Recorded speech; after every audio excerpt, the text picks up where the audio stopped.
Good morning, Naija, and welcome to your Health Corner, where me, myself, and I, your one and only Dr. Adora, they give you all the correct gist where you need to know to make sure say your body they very, very casual, and you self they carry first on top everything will concern your health and your wellness. Yeah, so today, now endometriosis we want to discuss this week. Person go talk say, hey, Dr. Adora, you don't come. Which one be endometriosis? My brother, my sister. This endometriosis now one painful condition. What did they happen for inside this thing? They say the tissue, that now the things where they normally grow inside the uterus. Uterus now the womb of woman.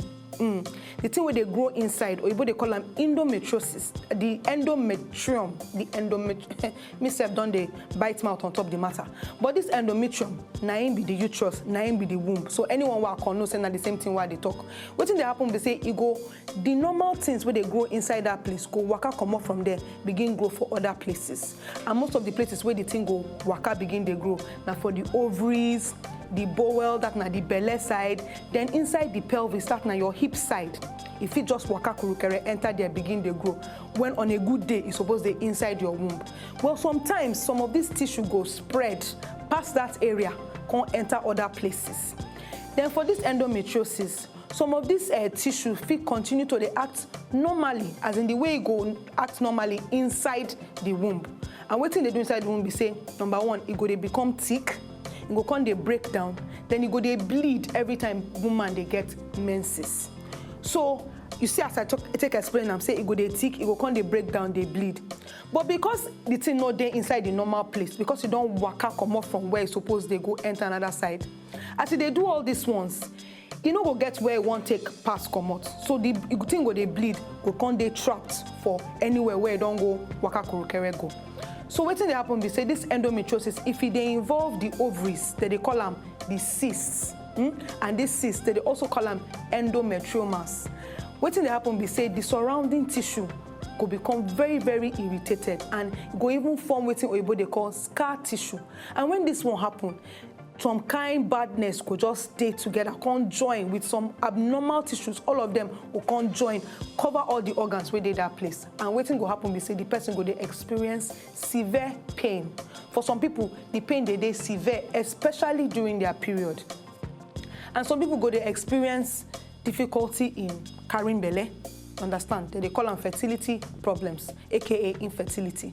But fortunately, we get some kind effective treatments where they available. But the primary symptom of this endometriosis now, the pain where woman they feel for down her hip side, that now pelvic pain, and most of the time it they work out with menstrual period.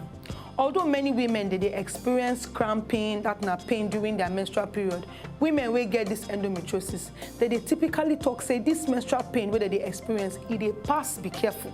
They very severe past the normal one where they get.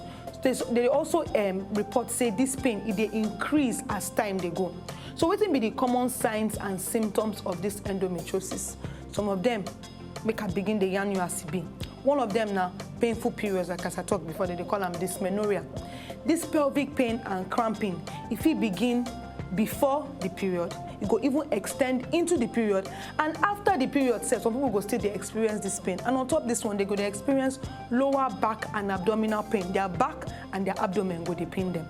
Then for some people, waiting they go they experience now pain with intercourse. That now when they do adult play, when they do all these kind of things, they could experience some kind pain.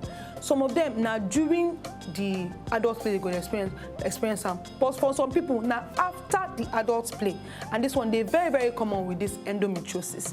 Another one now pain where they inside the bowels, that now for inside the intestine, or when person won't go, do number 2, or when you won't go piss, that now number 1. You could experience this pain depending on how the thing they take do you. I will give you more on top the signs and symptoms of this endometriosis. But you go promise me, say, you go watch me same time tomorrow on top Good Morning Naija Show. My name is still Dr. Adora, and this is your Health Corner for Good Morning Naija Show. Go see tomorrow.